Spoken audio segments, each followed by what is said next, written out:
آج پھر احمدیت کے گلزار میں صد بہاروں کے موسم یاں ہو گئے، نغمہائے محبت دلوں میں سجے، قافلے عاشقوں کے یہاں آ گئے، قافلے عاشقوں کے یہاں آ گئے۔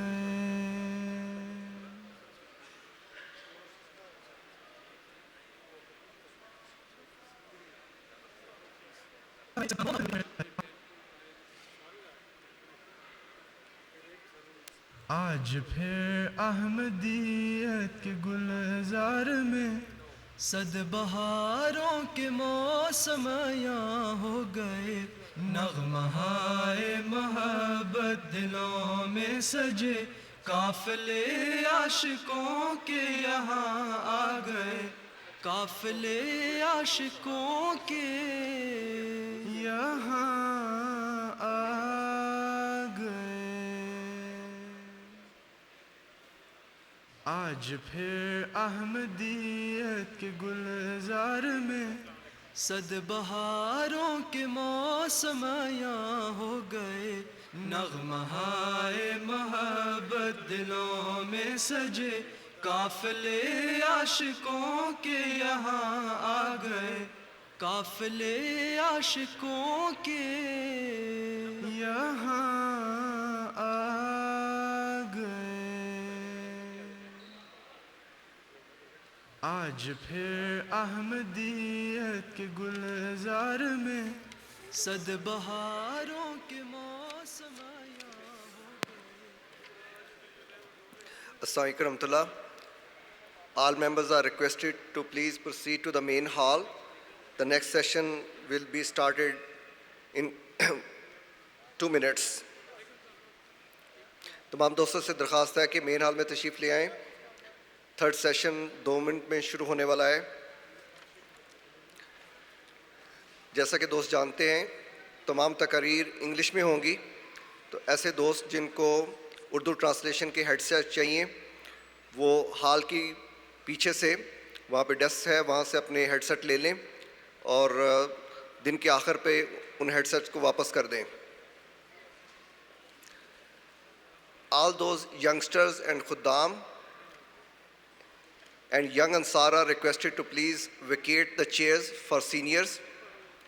تمام ایسے اطفال، خدام اور ایسے انصار جو کہ نیچے بیٹھ سکتے ہیں ان سے درخواست ہے کہ مین ہال میں کرسیاں جو ہیں وہ سینئرز کے لیے چھوڑ دیں. جزاکم اللہ.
Assalamu alaikum wa rahmatullahi wa barakatuh.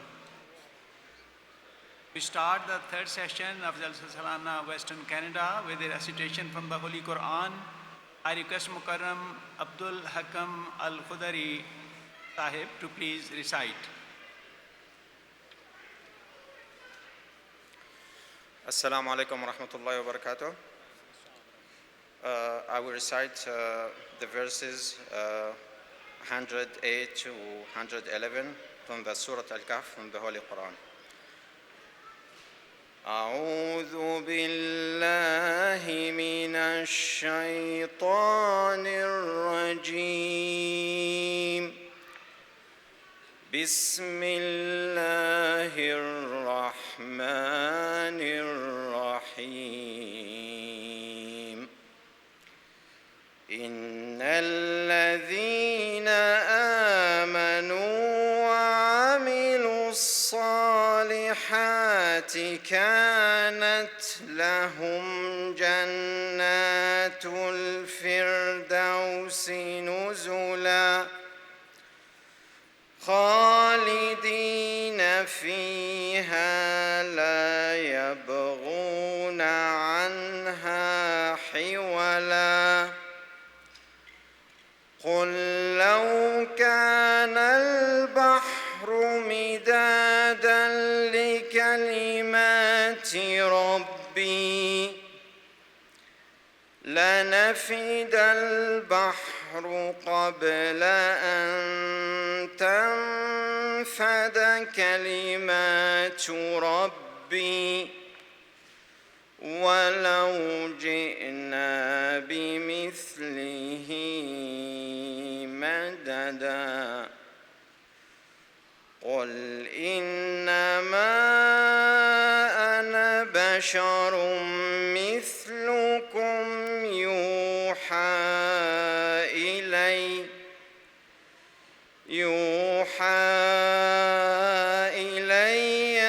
أنما إلهكم إله واحد فمن كان يرجو لقاء ربه فليعمل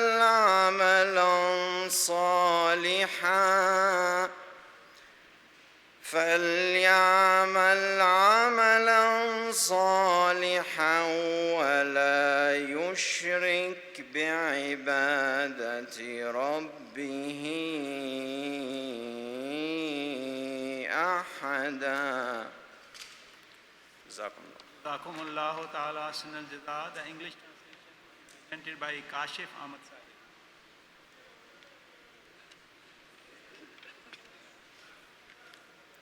Assalamu alaikum wa rahmatullahi wa barakatuhu. I will now present the English translation of the verses just recited. Surah Al-Kahf, verse 108 to 111. English translation written by Hazrat Maulvi Sher Ali Raziyatullah Anhu. I seek refuge with Allah from Satan the rejected. In the name of Allah, the gracious, the ever merciful. Surely those who believe and do good deeds will have gardens of paradise for an abode, wherein they will abide. They will not desire any change therefrom.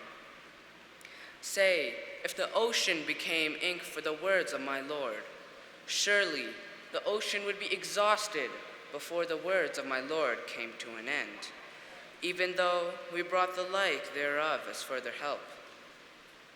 Say, I am only a man like yourselves, but I have received the revelation that your God is only one God.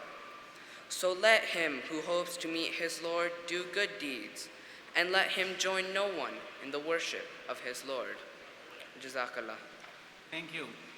Now we would have the Indigenous Prayer presented by Elder Gerard Migwins. Elder Gerard.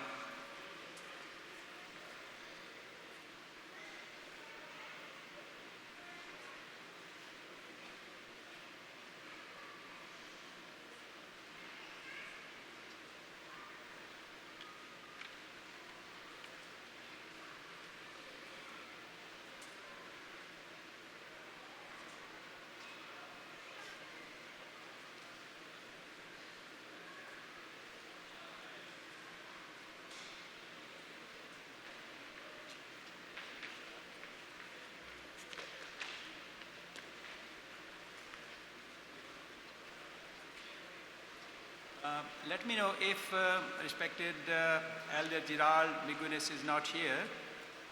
We would proceed to the next item and have the Indigenous Prayer later.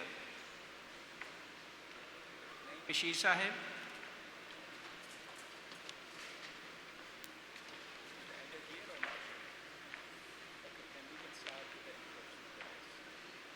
I request Mukarram Naeem Bashir Sahib to invite our guest speakers.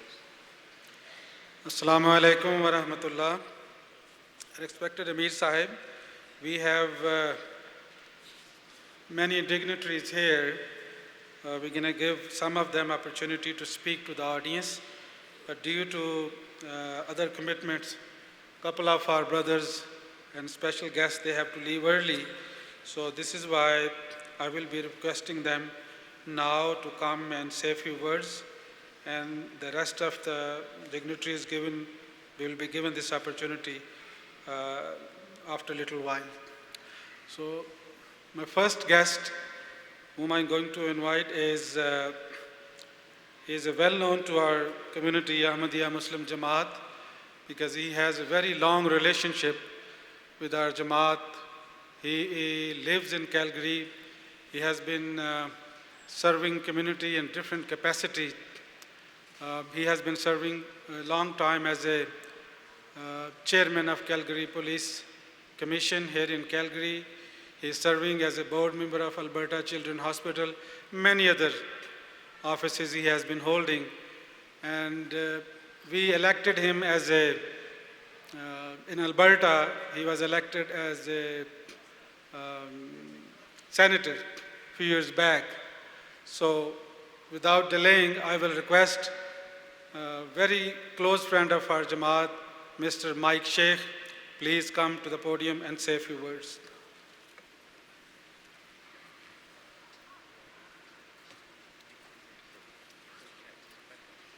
Assalamu alaikum. Good afternoon. And thank you for inviting me to speak with you. This afternoon, I was at the Olympic Plaza today because today is the Muslim Heritage Day. And my heart was glowing with glee when I saw there were maybe 50 or 60 or maybe 70 outlets. People were representing different aspect of Muslim Jamaat, and there were thousands of people were coming in and just visiting and being proud of feeling Muslims in Canada. I just want to say thank you for inviting me, and by the way, thank you for all of you coming to this convention. This is fantastic convention. This is how you tell people what you are, who you are, and what do you do. And thank you for participating in this convention. And one more thing I want to say that Naeem Choudhary Sahib said something. I am very proud of the Ahmadiyya Jamaat because you as a Jamaat are very well organized. You open your heart to every time whenever you have an event to others to come and participate. I have been at the masjid or the mosque many times participating in some of your events, and I thank you. I thank you very much for organizing that, and thank you for inviting all these people to participate in the Jamaat. Enjoy your convention. Thanks very much.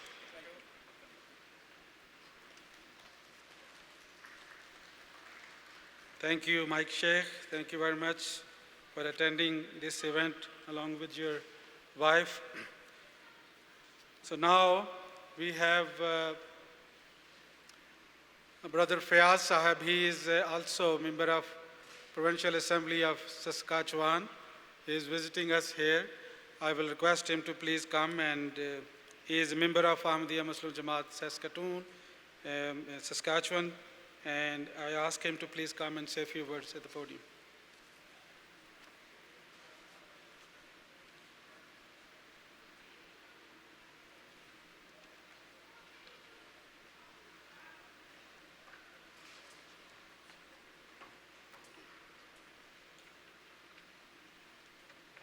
Assalamu alaikum warahmatullahi wabarakatuh. Auzubillahi minash-shaitanir rajeem. Bismillahir rahmanir rahim. I'm very humbled, and it's a great honor to come here and say a few words. This stage is, or this mic is not an ordinary mic or ordinary stage. This was established in 1891 by Hazrat Promised Messiah, Mirza Ghulam Ahmad Qadiani alayhi salatu wasalam. And when he started it, he has a very high aim to establish true Islam and the true picture of Islam in the whole world. And thanks God,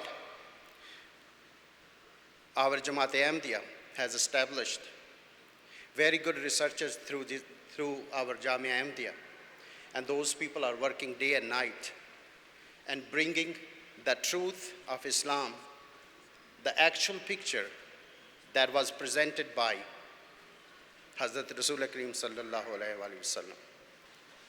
And of course, this is not ordinary guest, whoever come here. And God bless you, and thanks for coming. Assalamu alaikum.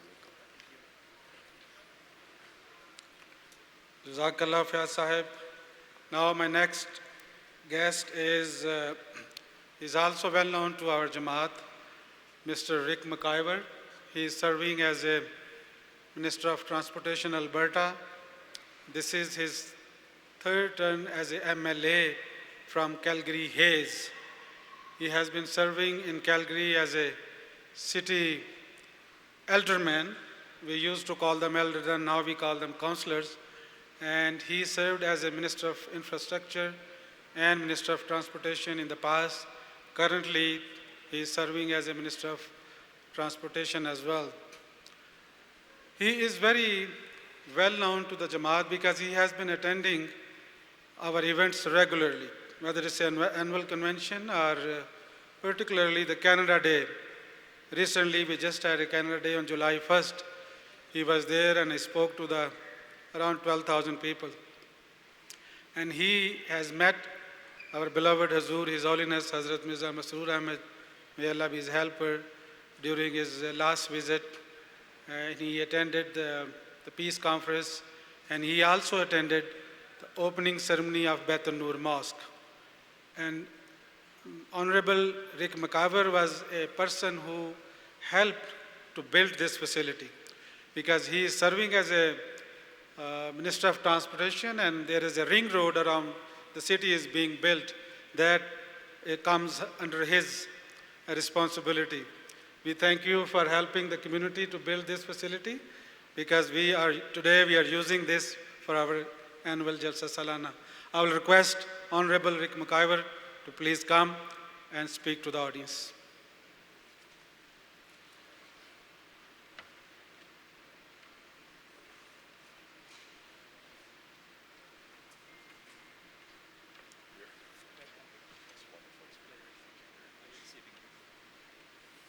Assalamu alaikum.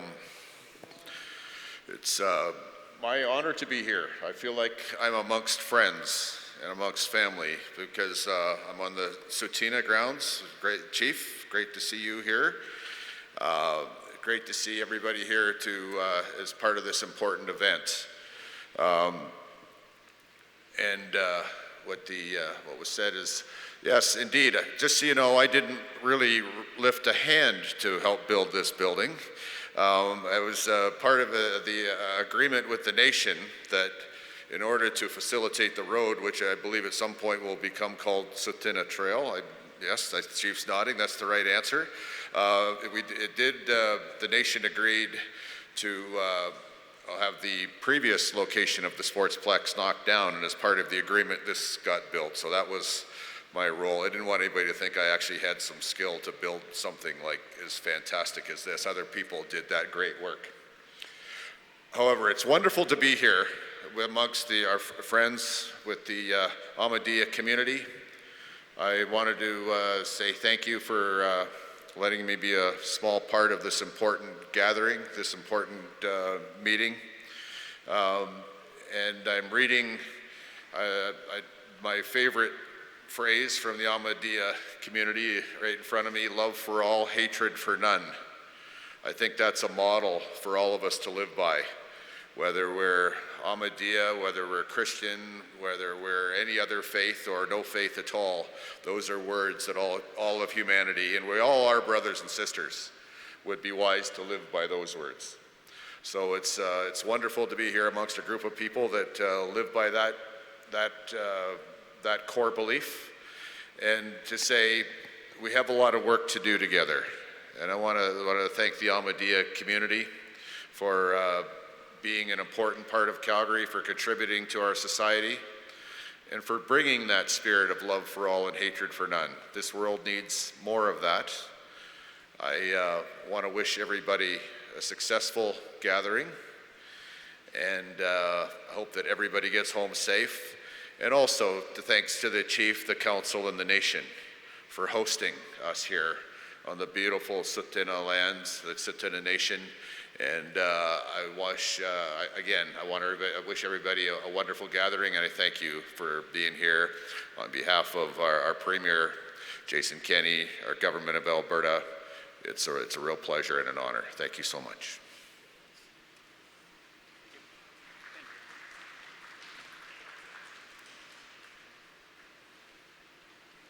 Respected Amir Sahib, it will conclude the first part of guest speaking, so we will continue later on. Thank you. I would now request speaker of the main presentation of this session, Dr. Mr. Mohyuddin Sahib, speaking on the topic, the Holy Quran's response to contemporary issues. Dr. Mirza Mohyuddin. Assalamu alaikum wa rahmatullahi wa barakatuhu. Auzu billahi minash shaitanir rajeem. Bismillahir rahmanir rahim. When I got the invitation to talk on this topic, I started asking many people that what are the contemporary issues we are facing with. I was able to prepare a list, but found that right away many people didn't have an idea what we are talking about. What are contemporary issues? Especially contemporary means that right now, at this age, I'm now 75 years old, so I have seen a contemporary word when I was growing up in Pakistan, then moved to Germany, then here. So I'm familiar with many contemporary issues, but here I want to ask my audience that how many of you are very happy? Can you raise your hands? MashaAllah. Very good, including Amir Sahib, very good. And if I say that I'm the happiest among you, would you challenge me? How many will challenge me that you are the happiest one? Why your hands are low? I like you to be, because happiness was identified by many people in spite of the fact that we have all the material resources, we are looked after, we are not happy in generally. So please always make sure that you are the happiest. When I go to many conventions and speak on this subject, I always say, I'm the happiest one in the world, challenge me. And only one or two hands come up. And I always say that being an Ahmadi Muslim in the current contemporary society is the happiest thing, in my opinion at least. I'm sure our indigenous people probably are very happy as well. But happiness and depression, the two things were identified as well, that people are generally depressed. And depression is becoming a big disease. So I will try to address these things in a little more detail. And of course, when I will talk about the Holy Quran, I'm the Muslim, know what I'm talking about, but as for our guest, get a copy of the Holy Quran, have a look at it, browse through it, see what does it contain, read the opening chapter of the Holy Quran. I see a lot of commonalities in the Holy Quran and of course Bible and our indigenous prayers. The Great Spirit, Allah, the God.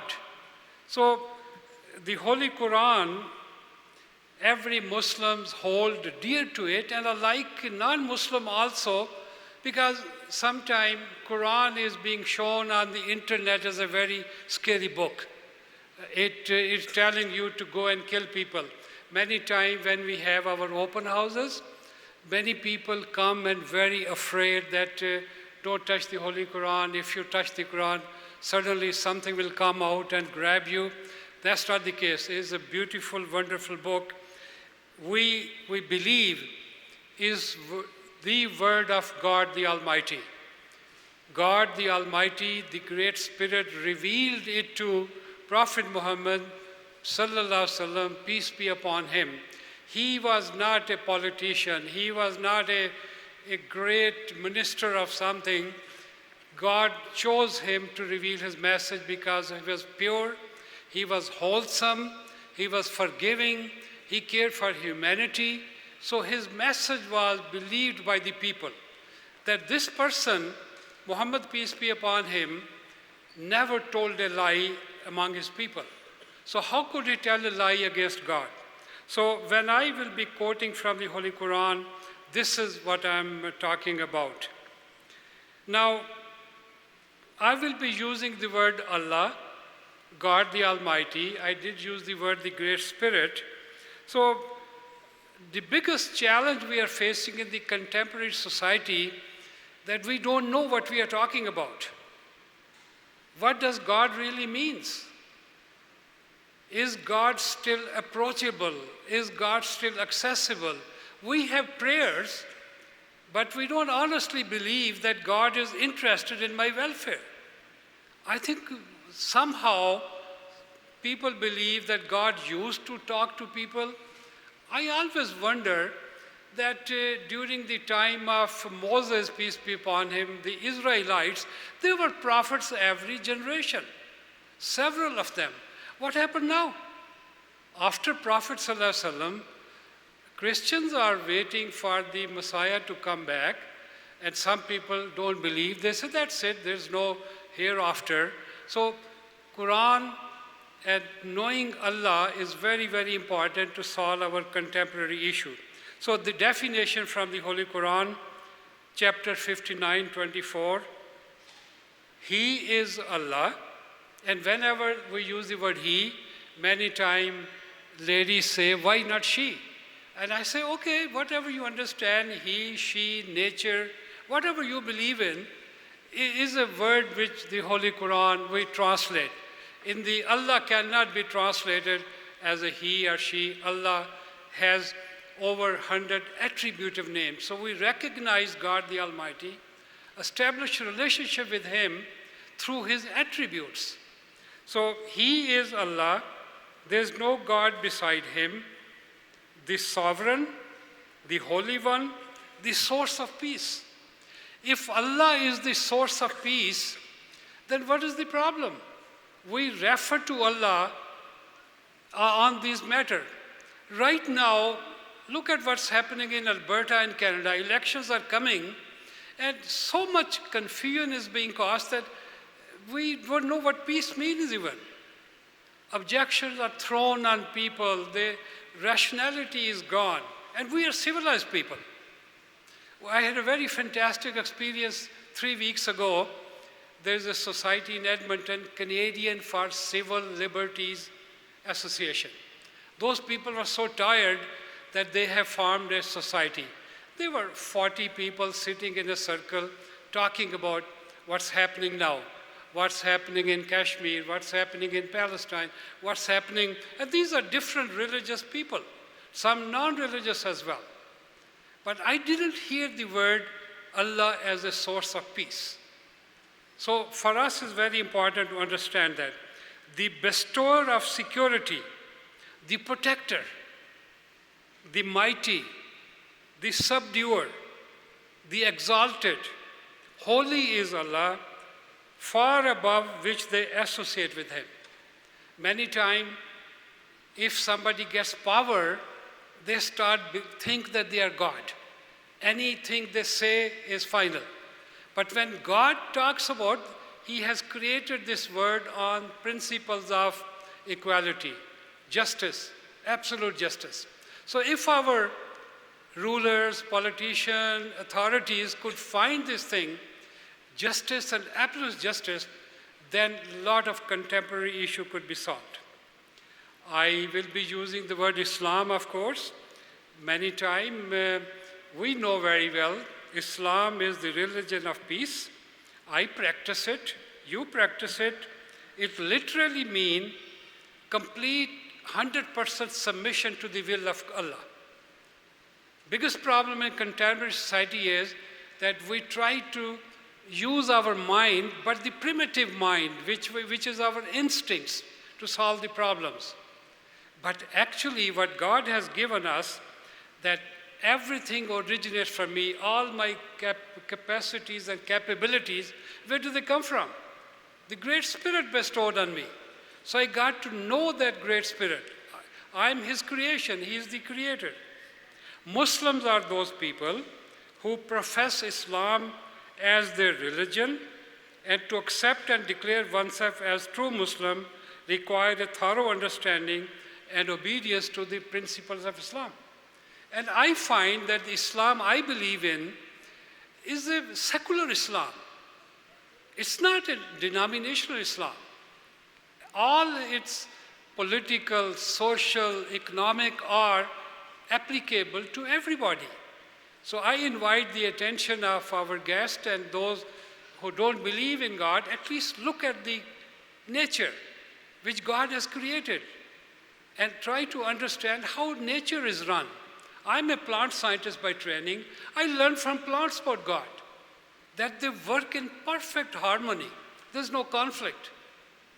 Plants don't have to try to understand climate change. Climate change is a very big topic nowadays, and plants are being affected by climate change because human beings are wasting resources. They don't know how to utilize these things.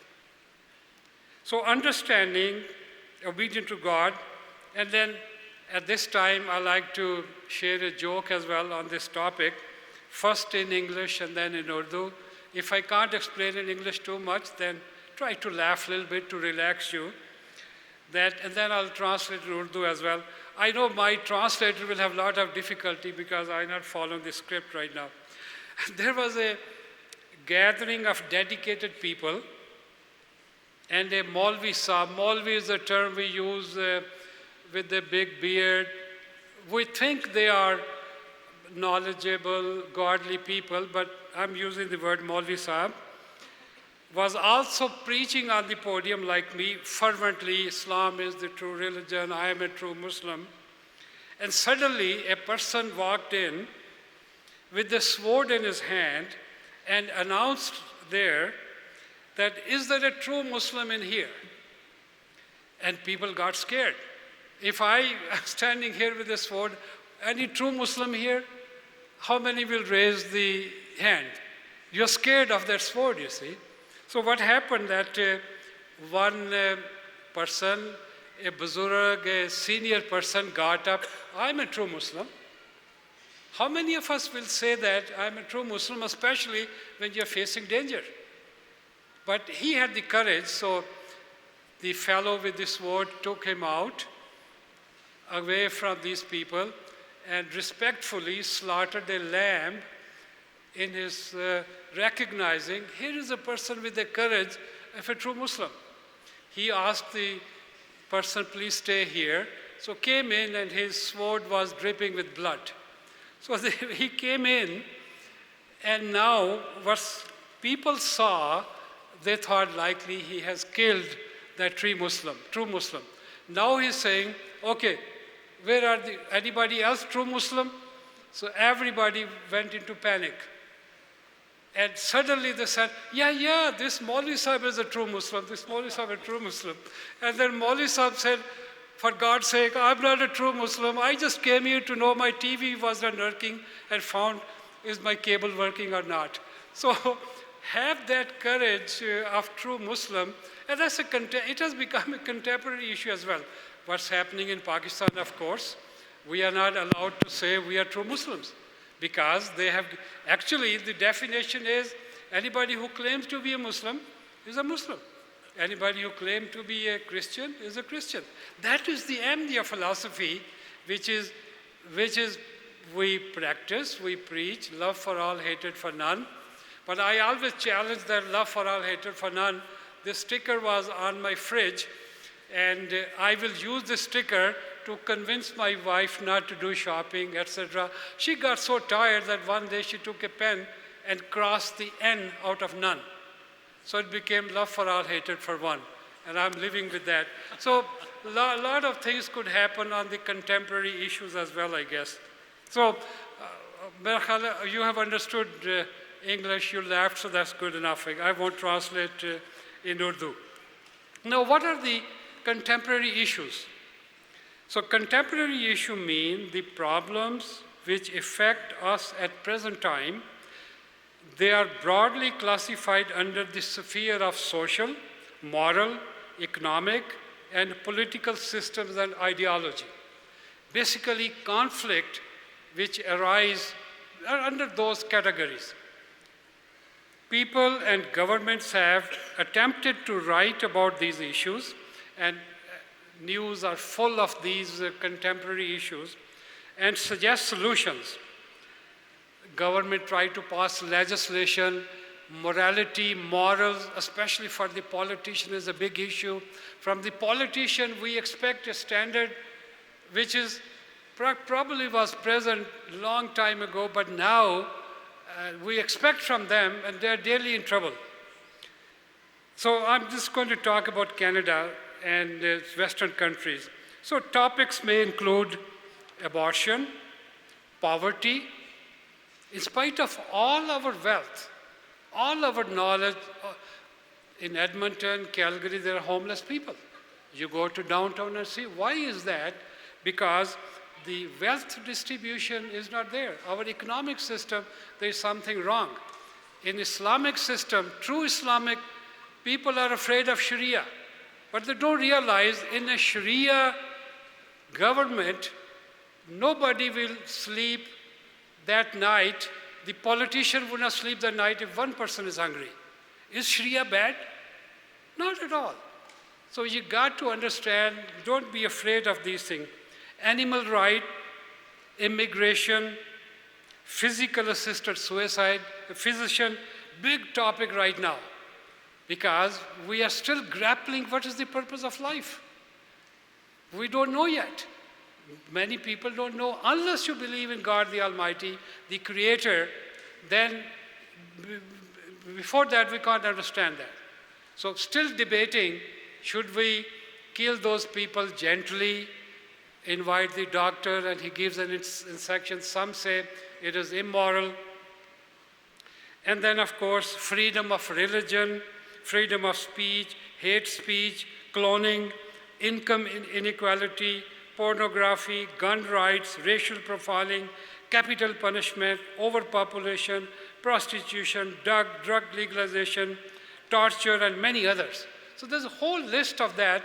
So when I started looking at that, how could I provide solution for everything, just for that?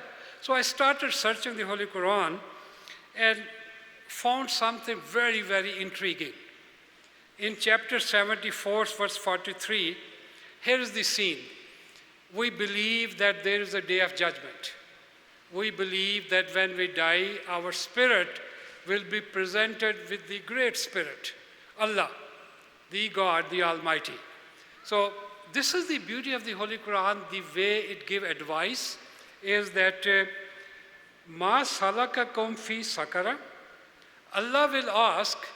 Now this is such a lovely dialogue that Allah, the great spirit, oh, here are my people. They are come here now, and some people in hell, some in heaven. I hope everyone ultimately will go to heaven, of course. And so there's a gathering there, and Allah is sitting on his throne and say, Allah, what did bring you here? You know, Allah knew those things, but just as to make us understand. And those people will say, Kalu lam nako minal musallin. They will say, we were not of those who offered prayers. And this prayer is include 5 daily prayers in Islam. But remember that Islam has a network of prayers at every occasion. Going to bed to sleep, going to washroom, coming out of the washroom, eating food, cleaning, every time. So how many of us are following those prayers on a daily, constant basis?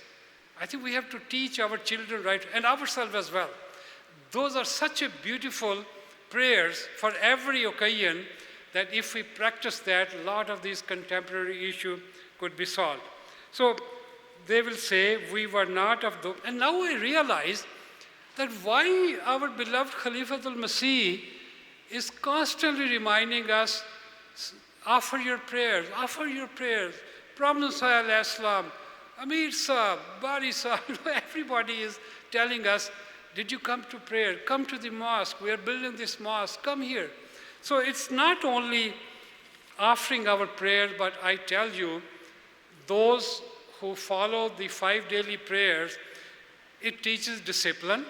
You have to get up early in the morning, an hour before sunrise, so you're not lazy. Then you say your prayer. First thing is you clean yourself, and for cleaning there's a prayer as well. You get up in the morning by the side of the bed, you stay there, don't run, because your blood pressure is low, so suddenly high. So there's a series of benefits of offering prayers. Then you go to the mosque. If it's near or far, you go, you walk, offer your prayers, and then Allah say, go. Go, you do your business. Go to your offices, earn your livelihood. Earn livelihood is a part of your worship. Then give it a break. Right after sun is close to getting down from 12 o'clock, offer your second prayer because you are tired in the office. So the relaxation it provides is a cure for depression as well. So they will say to Allah, we were not interested, we heard about it, but I was just so busy on that. 74:45. Walam nako nutamil miskin. Nor did we feed the poor. Remember I mentioned poverty is a very big contemporary issue. Poverty leads to many other problems. I have seen people, I have worked as a volunteer for 10 years in Edmonton Institution and met a lot of young boys, different origins, from different communities, and coming from poor people, didn't have the skills. So these people will say, और हम मस्कीनों को खाना नहीं खिलाया करते थे. Now, maskeen is a different category. People who don't have the skills are also maskeen, poor people. So the training required is not the part of the government alone. If you see your neighbor who's poor, it's your duty to help. Don't expect Rick McIver and his minister to come and pass a legislation. Do it yourself. So remember, share your resources so that if it's the skills. In Islam, kind word, kind advice is also helpful. Then it says, and we indulge in objectionable talk with those who indulge therein. This is the style I love. Allah is talking, having a dialogue with people. What brings you here in the hell? So third one is, and this is the most serious one. Indulging in vain talk, lagav, fazul, which has no meaning. I always say, remember, have a cost-benefit ratio in your mind. When I was visiting these people in jail, I always tell them, keep your red flag on. That is the cost-benefit ratio. So lagav has to be avoided. Unfortunately, I see that this has become a habit in many cases.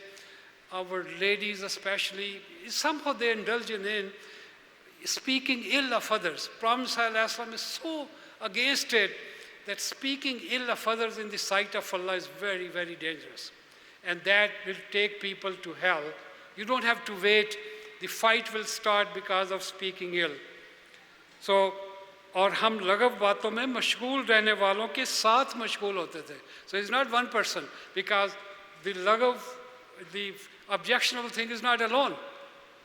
you do with other people. So don't become a party to that. So if today, if this message is that you who are listening here are not going to indulge in vain talk, chogli, fazul guftagu, spend your time for sake of Allah, namaz, and also for other good deeds. And then the fourth one was, and we did not believe on the day of judgment. We did not believe in the day of accountability. Many people who don't believe in religion, they say, Punjabi muhavra hai ke agla jaan ke na ditha, pehla mujhe bhul gaya, what is it? Who has seen who has come back from up, you see. So everything is here. That's not the case. We are accountable both in this world and the hereafter. You speed, you're going to get caught. We are more afraid of that. Even the policeman is not available. Just that sign is enough. Speed limit 50. I just saw a ticket the other day from my grandson. I was mad at him because 50 zoned and he was driving 62. $111. You paid. So remember that we used to deny the day of judgment. And this is one of the very important aspects.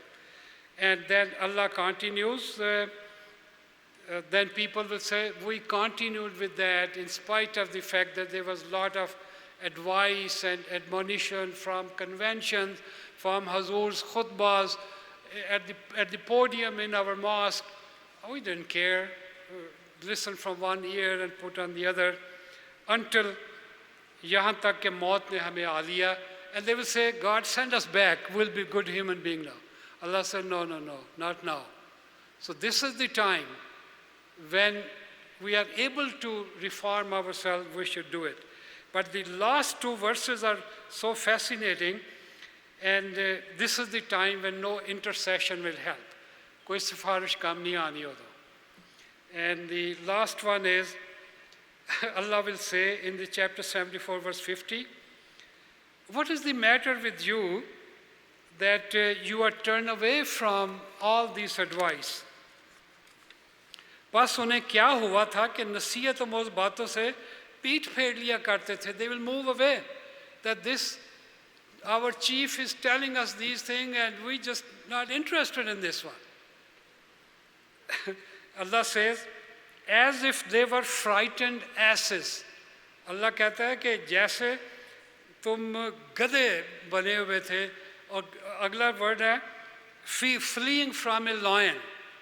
कि you are शेर बब्बर से डर कर भाग रहे थे. So when somebody is given advice, they are like our lions. Prophets are lion. Promise was sher. You know, they're all, I call them, they are sher babbars, big lions.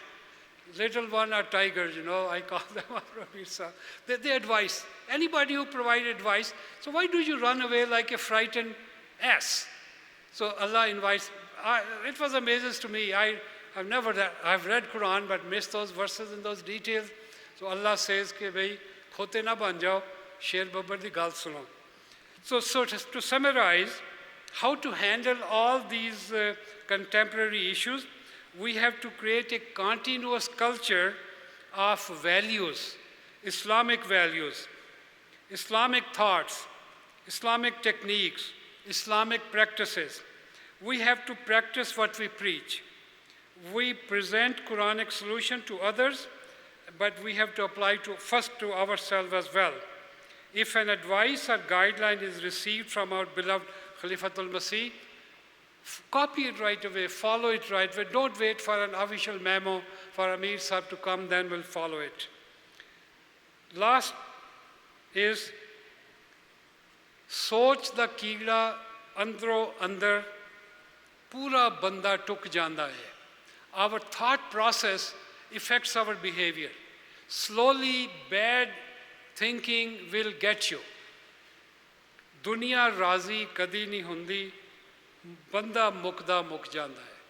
We try to please other people more than God the Almighty. बंदा मुकदा मुक जांदा है. रब आपने नू कर ले राजी, जित ले तू इश्क दी बाजी. Those are some Sufiana kalam I saw. Then I asked my sister Amtul Mateen, who lives in Calgary, could you give some ending to that? Just that's not enough. So she wrote this. Rab apne lu kar le razi, jit le tu ishtibazi. So please always focus on pleasing God the Almighty. There are commandments, read the Holy Quran.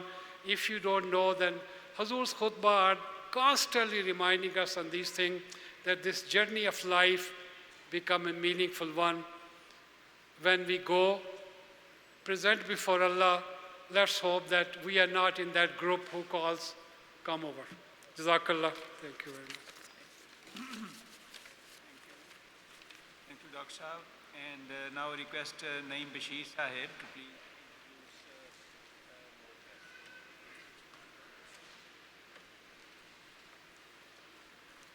Assalamu alaikum wa rahmatullah. Respected Amir Sahib, we have few more guests. We want to ask them to come and say a few words. First of all, I like to request Chief Lee Crowchild. Chief Lee Crowchild is the chief of Sutina Nation. Sutina Nation, where this facility is located. And he is actually the host of this event as well. And he has been serving as a chief from his father and grandfather. Many of those who live in Calgary, you have seen or traveled on Crowchild Trail. That Crowchild Trail is named after his grandfather. So I request Chief Lee Crowchild to please speak to us.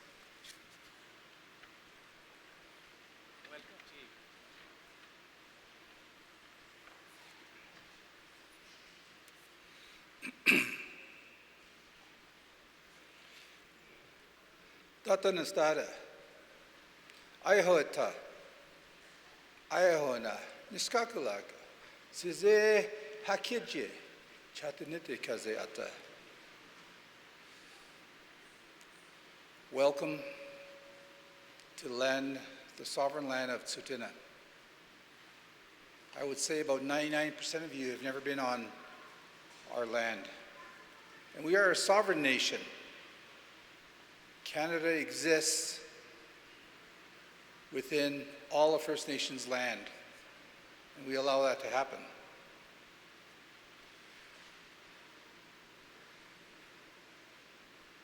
I've worked with and talked with many Muslim brothers for the last few years, and I, along with my mentor, saw the importance of carrying on this dialogue, because the future demands that of us. We come from a different covenant. That covenant is about the land, the water, and the air. That's what we are responsible to. And that's why we fight so passionately about what needs to happen. I extend to you a hand of friendship to continue this journey with us. And it's not going to be easy. When the first wave of colonization came, they taught us how to pray. So we closed our eyes and we prayed. When we opened our eyes, we learned about prayer. And they took our land. That's our legacy. I talk to troops like this because as the new visitors to our land, you need to know these things. And I speak with it with an open heart so the dialogue can happen, because the future demands that of us and it demands it of you.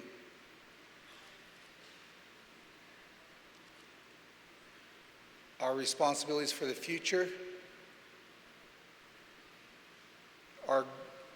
go well beyond human rights, because human rights are very arrogant.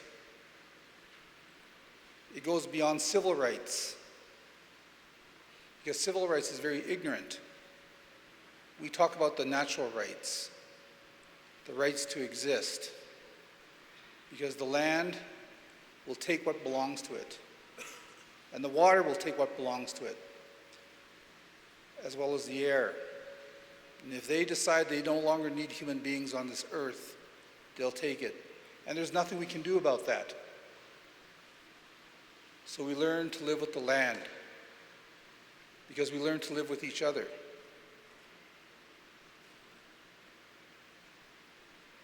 We are faced with issues, the legacies that were left by residential schools, the realities of what the 60s scoop did to our young men and women, school busing, and even the idea of giving us education to be like everybody else. That may have been our downfall.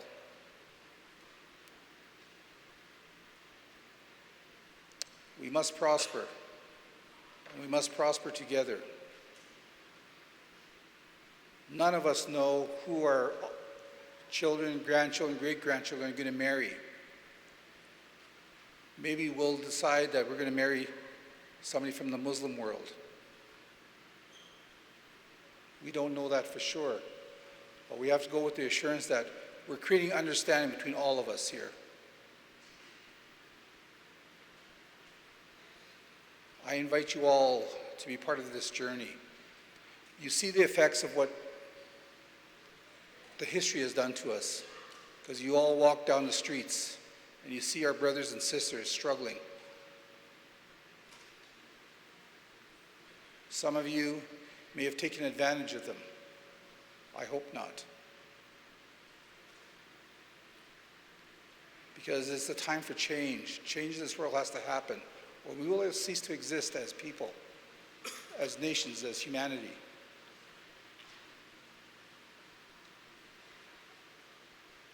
Like I said before, you're on the land of Tsutena. This is not Canada. We only allow Canada to exist within our realities. When you go across 37th Street there, then you're in Calgary, and then you're in the land of Treaty 7, of the Blackfoot Confederacy, of the Stoney Nakoda, and of us. And if you go into any other part of the land, you're on the land of the people who it belongs to, whether they're Crees, or Mohawks, or Blackfoots, Mi'kmaq, Ojibwe, all those across the land. And we're here to share what we have, but we did not give up any of our rights. So we're not asserting our authority. We're just reminding you and clarifying what that authority is. So I want to welcome you all for being here on Tsutena. And if you see me on the road or on the street walking or meet me, it's okay to come up to me and say, Chief Crowchild, I heard what you said and it's really good. So good I want to take you to McDonald's and buy you a hamburger. Or even a Tim Hortons coffee will work. So to all my brothers and sisters that come from different parts of the land, welcome. Welcome to Tsutena. And I hope you'll always come back. You're always welcome here. To my brother, Mr. McIver, I don't know if he's still here. Welcome. We have a good working relationship. Tsutena's future is bright. We have political knowledge.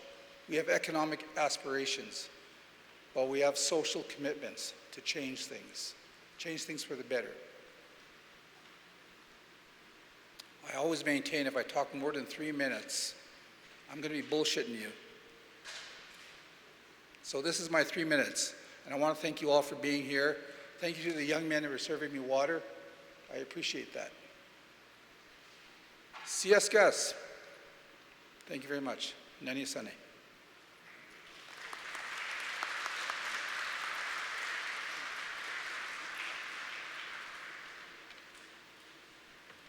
Thank you, Chief Crowchild. Thank you very much for allowing us to use this facility. It's a wonderful facility.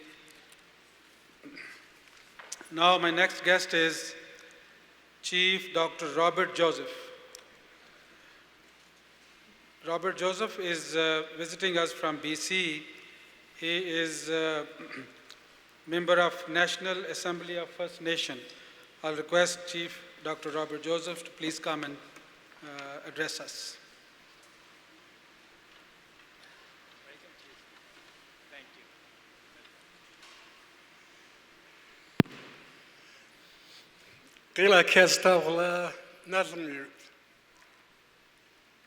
Greetings, all my relatives.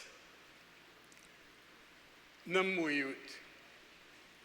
We are all one. Many years ago, I was on a peace mission to Mongolia. And the Mongolians believe the scientists who say that we came from Mongolia originally across the landmass. So I started my speech to the Mongolians and I said, "Greetings, my brothers and sisters." And the whole room stood up and clapped because somehow they heard the message that we were one. I've been listening and observing all day this beautiful gathering, this powerful, inspirational gathering of men and women who have a strong faith upon which to stand. And I've heard all day nothing but promise that things can be better, that they will be better if we stand together in unity and love, together holding each other up and celebrating our diversity, our difference. I was so happy to see the young people, the children here today. Reminded me of my grandmother a long time ago. And she would always say, "I am nothing, my precious one, without you." And so I know that in this great gathering, some of those things that drive us to be the best that we possibly can be are because of our love for our children, your children. And I just want to remind us, it's the same for First Nations people. It's the same for all people. We have so much in common. We breathe the same air. We desire the same things for our families. And one of the things that pleases me more than anything I've heard today is the willingness and the desire of your leadership through you to reach out to the First Nations communities. We, in the spirit of reconciliation. And the more I learn about Islam, the more I learn about your faith, the more I'm convinced that you stand on the very foundational tenets of reconciliation, which is love and brotherhood. It's a spiritual imperative to embrace reconciliation. It stands for everything that I've seen in your literature in the hallway about those 9 principles that cause you to keep moving forward and hoping for better things for humanity. I've been so moved by this day. I've watched video, I've heard words about the efforts that have been made on behalf of your community, your families, in reaching out to those who have been less fortunate in this country, primarily Indigenous people. And I think after all them, there's hope because of people like yourselves willing to sit around and talk about those things that are important to us collectively. I don't know for sure how or why we've drifted so far from some of those principles that are so obvious, some of those values that are so innate in us that we've forgotten how to treat each other. And we're divided by race and color and creed and status and money and everything else. But today I listened and I heard sounds of hope, that we can tear down some of these walls, reach out to each other, and walk together in unity and harmony. I'm so pleased I came to this great gathering. I'm so pleased that the Choudhary are generous and inviting, and they're kind, and they believe in the things we're talking about, that we can indeed hold each other's hands and move forward together. Canada needs you, needs people like you. We can build a great country if you stay true to those things that you believe in this great faith. And I'm so inspired, even for just one day to be here, to read all the material, to meet some of you, to visit the mosque. I've been traveling this country for 7 years now, and I've talked to thousands of Canadians. And there are many like you who, if they can only hear your stories, your desires, your inspirations to change the world, to lift people up who need lifting up. We can do so much. We'll transform this country like it's never been transformed before.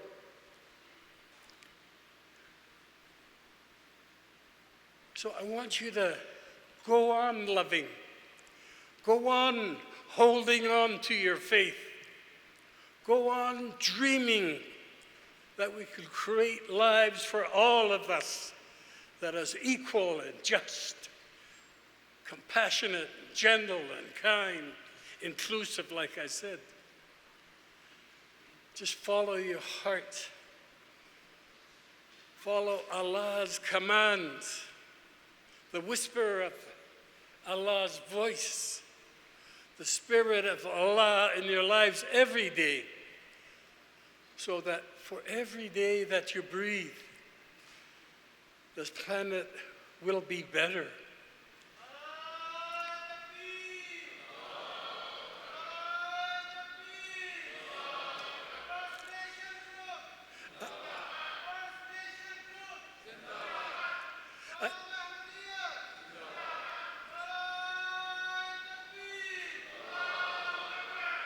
I just wanted to close with this, that this planet of ours is finding itself in deep peril.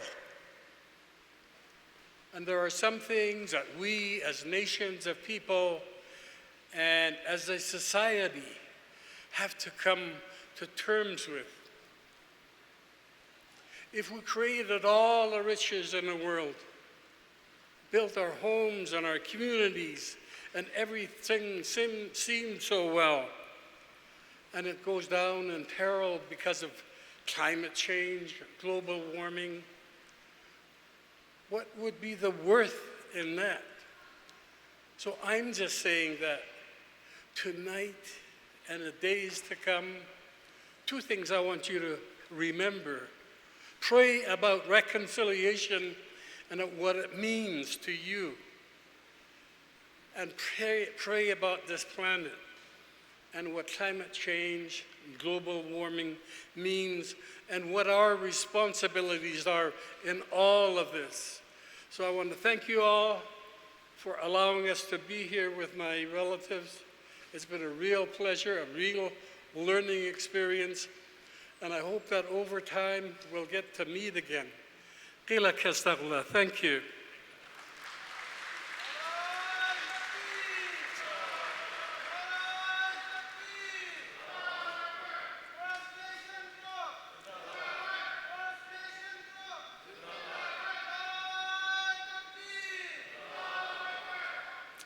Thank you. The next speaker is Acting Fire Chief, Calgary Fire Department, Mr. Joe Jatleni. I'll request him to please come and say a few words.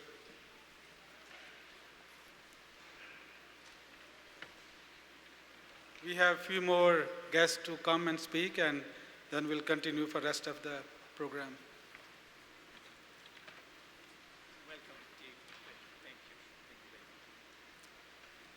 Thank you, everyone. Thank you for the hospitality. And Chief Crowchild, thank you for those words, and thank you for sponsoring this event and having us on your land. It's much appreciated. Thank you. Community, hospitality, some of the words that I've heard, love. As I walked in the door, I was overwhelmed with such gratitude and humility, and honored just to be part of this event.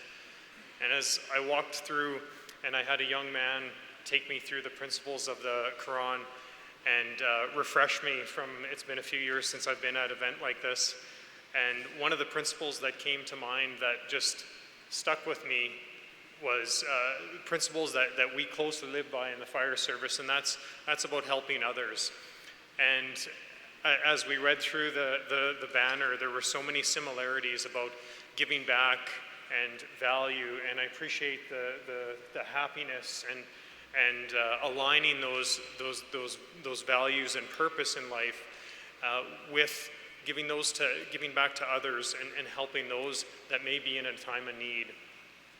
And that resonated so much with me, as did many of the other principles. And I just wanted to say thank you for having us at this event, and I hope you have a wonderful evening here, and I do appreciate the invite.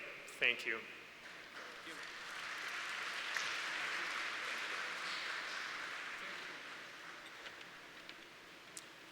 Thank you, Chief.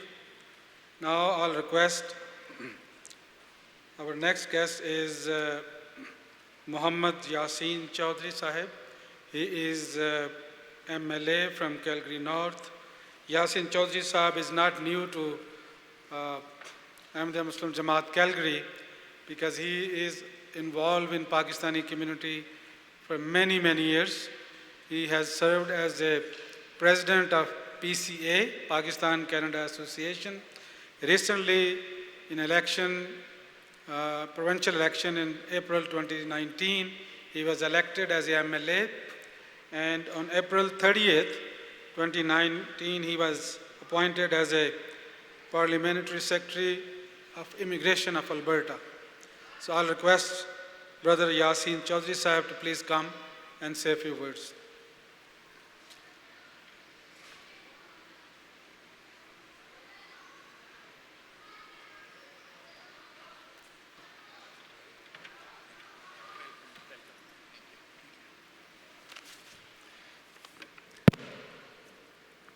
Distinguished guests, ladies and gentlemen, boys and girls, the chief, the leader, Assalamu alaikum and good evening.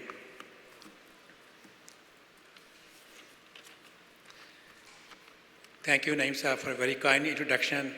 On behalf of Premier Kenny and the rest of my government colleagues, I sincerely appreciate the opportunity to join you in your Jalsa here today.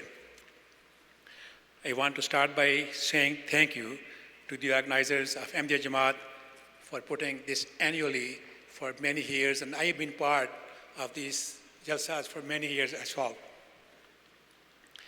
We are a province filled with people of different backgrounds, but who share hope, commitment to a bright future for our families and for Alberta.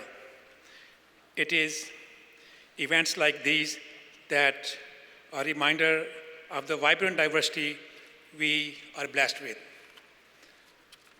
Among our cabinets, there are at least 13 spoken languages, and members come from a wide variety of cultural background.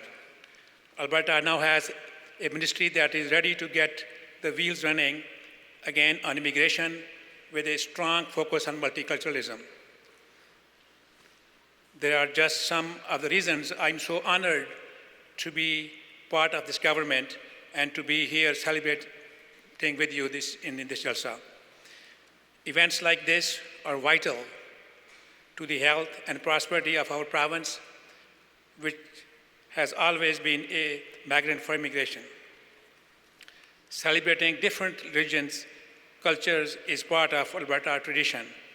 We want our province to be a welcoming place that people of all backgrounds can call home.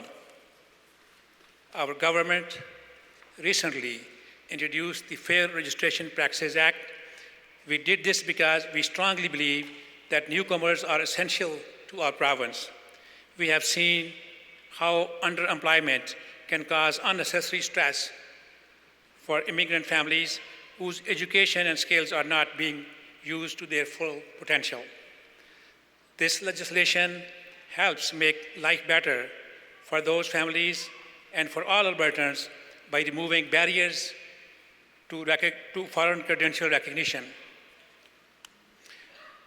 The experience of many highly trained immigrant professionals suggests that some professionals and trade regulators have unnecessary complex procedures for licensures.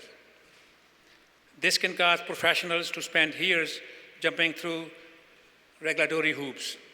That is not fair. The Fair Registration Practices Act will ensure the regulated professions and trades registration practices are transparent, objective, impartial, and fair. We are committed to developing an immigration strategy that will help restore the Alberta advantage. Alberta should be a province that proactively attracts talented professionals from around the globe. We are also making changes to immigration classes, adding a rural entrepreneur class and international student entrepreneur class.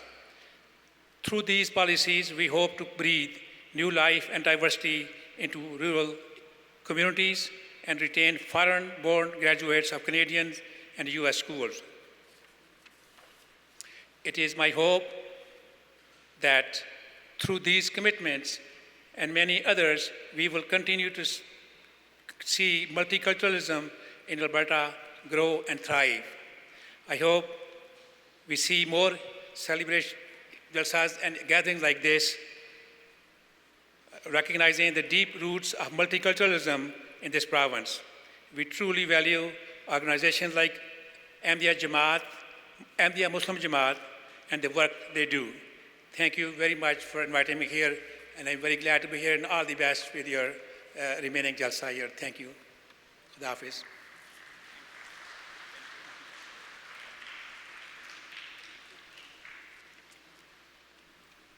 Thank you, Joy Sahib. Now I invite Felix Lockhart. Is he back? Please come and say a few words.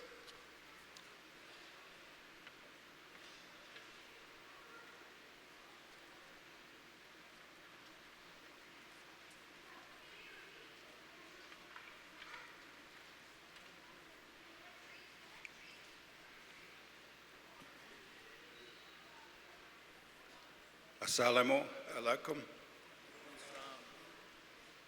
Salut ina mercy unistansi. Sanene ke Johnny Yaseen mercy ete. I'd like to acknowledge the chief here on South Nation lands, and everyone here that is gathered here, right from across the 4 provinces. My name is Felix Lockhart. I come from Choudhary up in the Northwest Territories. And the reason why I'm here is because I met Bashir and others when they went over to Yellowknife in the last couple of years, 3-4 years, and had the opportunity to be able to be asked to say a few words about different issues and different things that matter to us. And I'm pleased to be here. I find a lot of joy in my heart when I'm standing here and talking. It's the commonalities that people talk about, no matter where we're coming from. In this whole wide world, it's like a little place, small place the world can be, because we are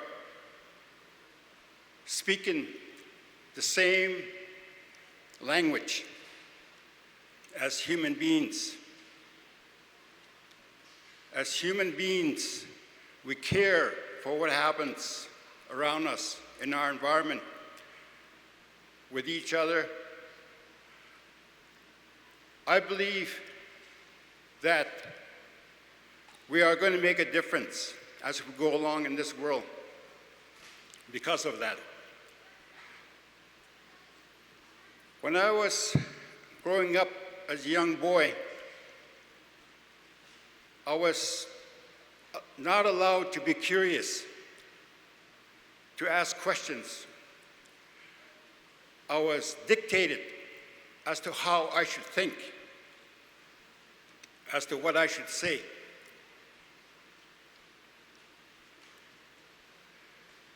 Because I was in residential schools that people talk about colonization. I had experienced a lot of discrimination and a lot of prejudice. When I think about freedom of what we want to say, when I think about freedom of religion, freedom of how we want to pray, I think that's more important than what others people want us to say and how others want us to pray. I find that more inspiring.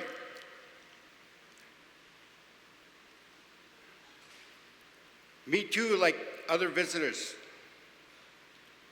when they come into my lands, I accept them. I say welcome. What the chief said in relation to sovereignty, I totally agree with. And also the Dr. Joseph, when he speaks about the need for us to be able to pull together. That is the kind of relationship I believe that we were going to be embarking on. It's not to be able to force about how we think upon each other, but how we're going to share what we think. I think that's going to be a very powerful future for our younger generation, our younger people.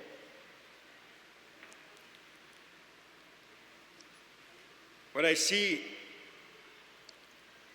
slogans, love for all, hatred for none, that is exactly what our relationship is, based on of mutual respect.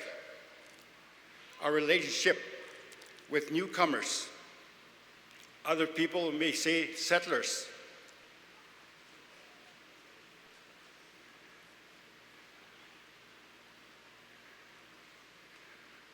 When the chief talks about praying, closing of the eyes, and then opening our eyes and seeing the state and conditions that we're in, poverty, lack of education, poor housing, even waters.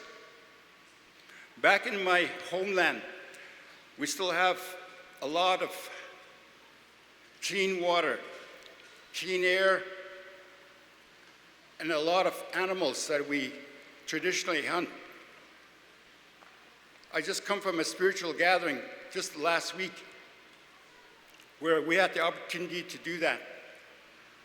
And if you ever get a chance to, maybe you can go over there and experience that too. Because that's the kind of people that we are. We are always wanting to welcome people. That's the way that our elders told us to do, is to share what we have, share our land, share our way of life, our culture, our language.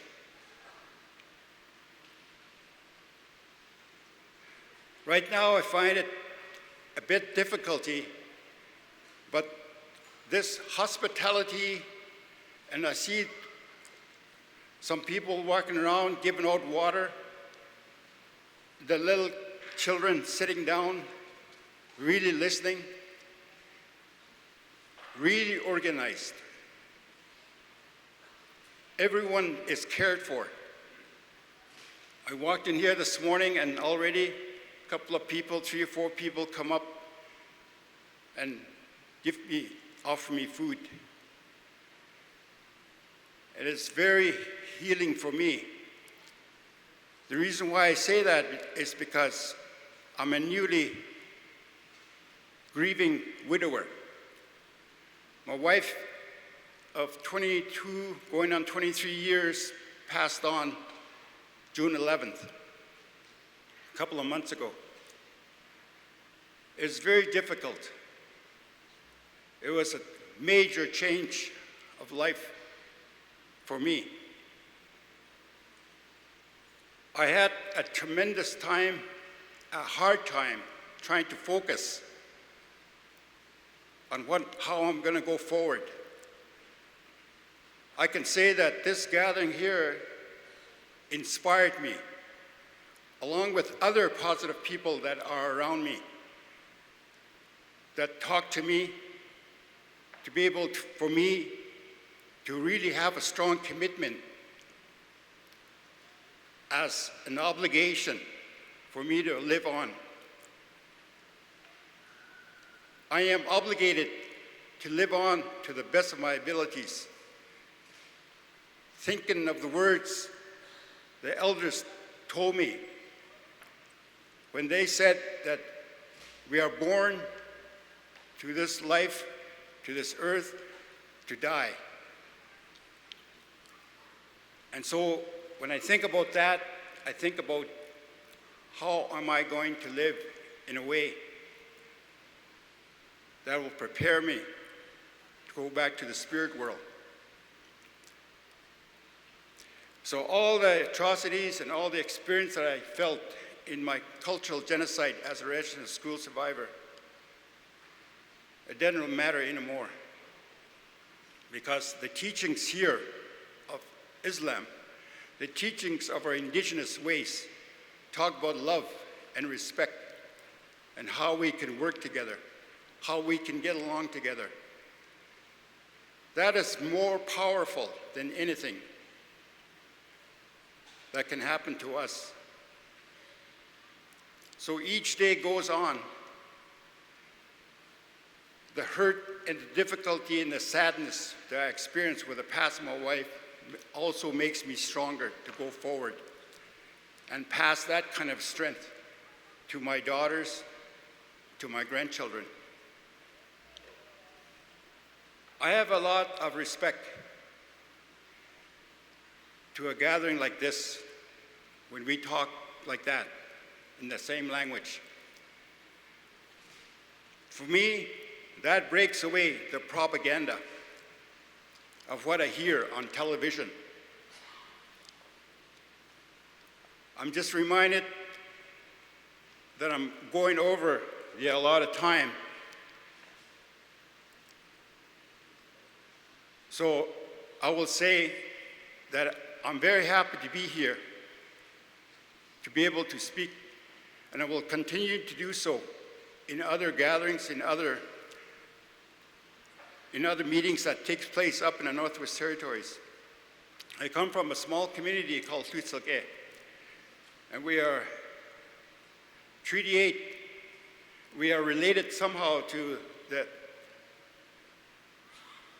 I guess the English word, it's called Sarsi, around this area. But the way in our language, I'm a Dene Sonsine, and I consider myself related to the Tsutine from this area, Treaty 7. We're going to get together in a large gathering, such as this. And this is where we find that energy. We re-energize ourselves. And already I'm finding that re-energizing feeling. And I'm thankful for everyone here in this gathering. I'm very happy to be here, and I will leave in a good way. I will leave in a healthy way. I will make new friends. I'll make new relationships. After all, you know, we are like brothers and sisters. Love for all, hatred for none. Merci.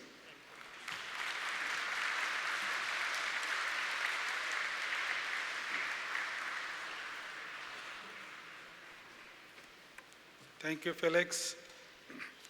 Now I would like to acknowledge some of the guests sitting among the audience.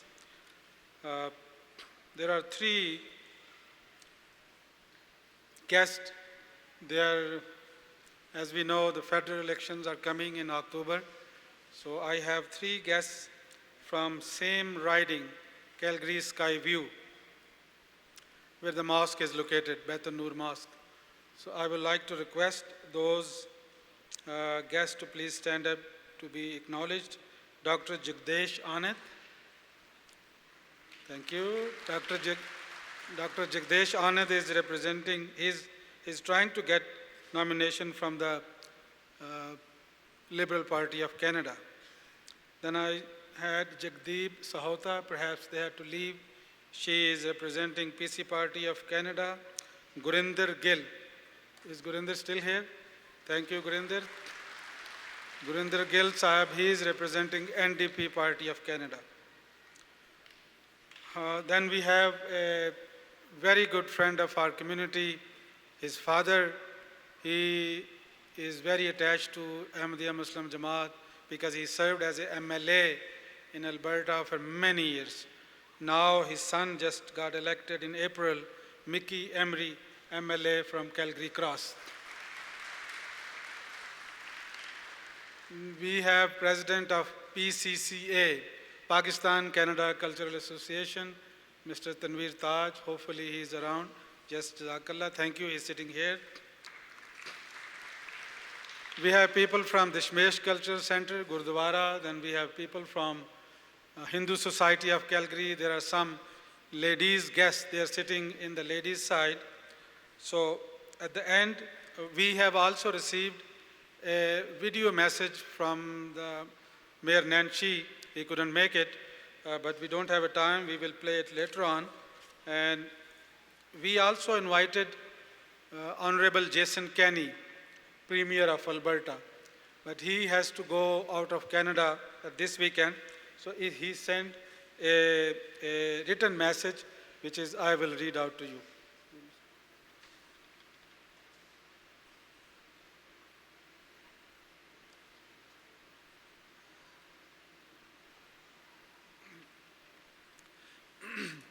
So there are many guests, as we see, particularly from First Nations, some of them from Saskatchewan, some of them from BC and Alberta, and some of the guests came from Yellowknife as well.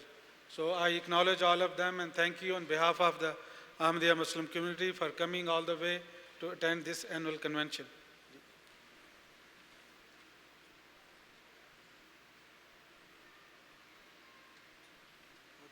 So I'm told MLA Whitney is here. Yes, thank you very much. Thank you. Sorry about that. I just missed your name. Thank you for coming. So now I'll read out the message. Message from the Premier of Alberta. On behalf of the Government of Alberta, it is my pleasure to welcome everyone to the 37th Jalsa Salana, Western Canada 2019. Alberta is a land of diversity with many backgrounds and traditions represented among the people who call our province home. Embracing our differences and coming together as Albertans and Canadians to support one another. It is one of our core values.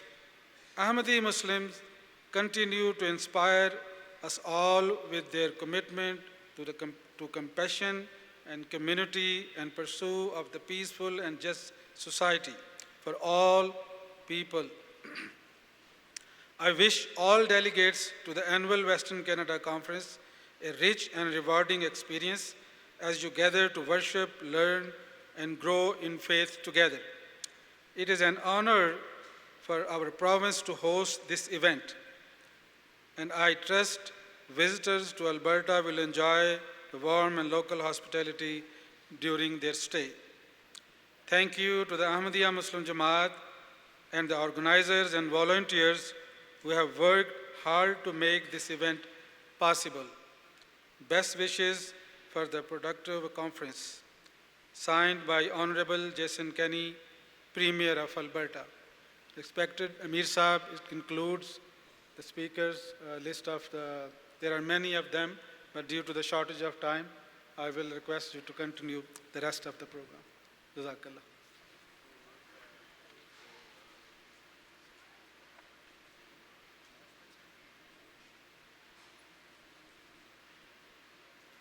Now there would be announcements before end of this session. I would like to make one announcement. Once this session is over, all the guests sitting on the chairs are requested to proceed to the dining area, which is upstairs. There are some volunteers, they will assist you. We have a Pathway to Peace exhibition, and then we have a general exhibition. The volunteers will assist you. Once you can go through this, and then we are meeting upstairs for the dinner. The rest of the members will be going towards the dining area. I will request General Secretary Sahib if there is any more announcements, then he can come.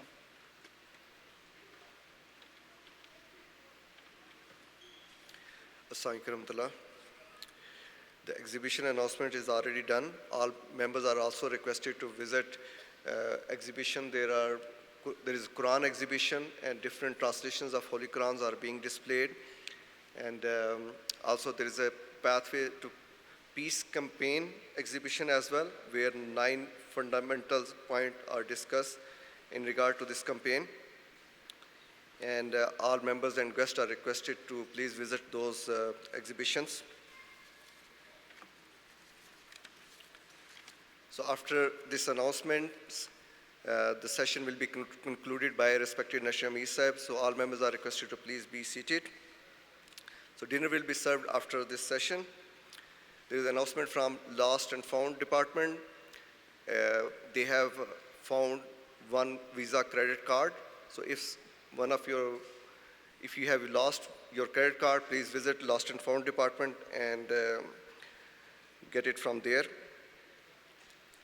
The shuttle service will run at 7:30 p.m. from the convention center to mosque today, and tomorrow it will run from mosque to the convention center Jalsa at 9:30 a.m. So all those members who would like to get benefit, they are requested to be there on time. Inshallah, Maghrib and Isha prayers will be held at 8:45 p.m.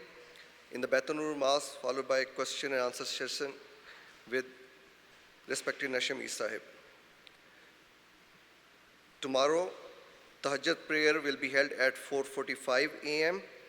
in Baitanur Mosque, followed by Fajr prayer at 5:40 a.m.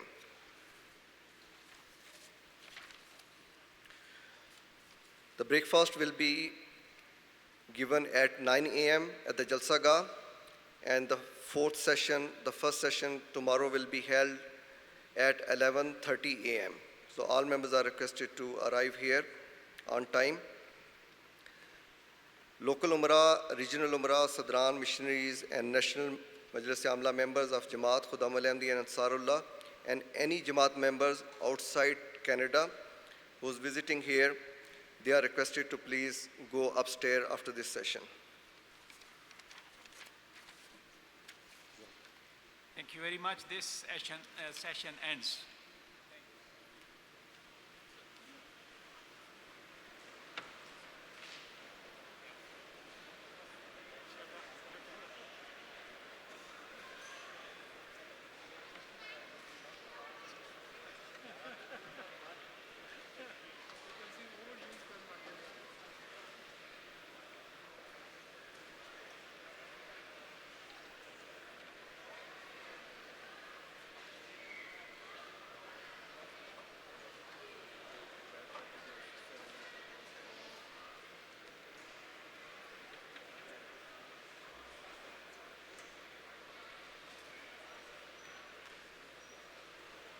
آج پھر احمدیت کے گلزار میں صد بہاروں کے موسم عیاں ہو گئے آج پھر احمدیت کے گلزار میں صد بہاروں کے موسم عیاں ہو گئے آج پھر احمدیت کے گلزار میں صد بہاروں کے موسم عیاں ہو گئے نغمہائے محبت دلوں میں سجے قافلے عاشقوں کے یہاں آ گئے نغمہائے محبت دلوں میں سجے قافلے عاشقوں کے یہاں آ گئے رفعت باہمی اور رفاقت مان جستجوئے اخوت کی ترغیب میں اتحاد جماعت کی تحریک میں جلسہ خیر کی رونقیں بانٹنے دل فگاروں کے دل ان بہاروں کو پانے یہاں آ گئے پھر یہاں آ گئے آج پھر احمدیت کے گلزار میں صد بہاروں کے موسم عیاں ہو گئے نغمہائے محبت دلوں میں سجے قافلے عاشقوں کے یہاں آ گئے اس خلافت کی قربت کے احساس میں جس کی انس و محبت سے عالم ہے تر اس مسیحا کے دعوے کی تصدیق میں جس کی آیات صدق و صفا بحر و بر اس محمد کے چہرے کی تنویر میں جس کی تعلیم رب الورا کا اثر جس کی تعلیم رب الورا کا اثر طالبان ہدایت اسی تشنگی میں یہاں آ گئے پھر یہاں آ گئے آج پھر احمدیت کے گلزار میں صد بہاروں کے موسم عیاں ہو گئے آج پھر احمدیت کے گلزار میں صد بہاروں کے موسم عیاں ہو گئے نغمہائے محبت دلوں میں سجے قافلے عاشقوں کے یہاں آ گئے نغمہائے محبت دلوں میں سجے قافلے عاشقوں کے یہاں آ گئے نغمہائے محبت دلوں میں سجے قافلے عاشقوں کے یہاں آ گئے قافلے عاشقوں کے یہاں آ گئے صد بہاروں کے موسم یہاں آ گئے صد بہاروں کے موسم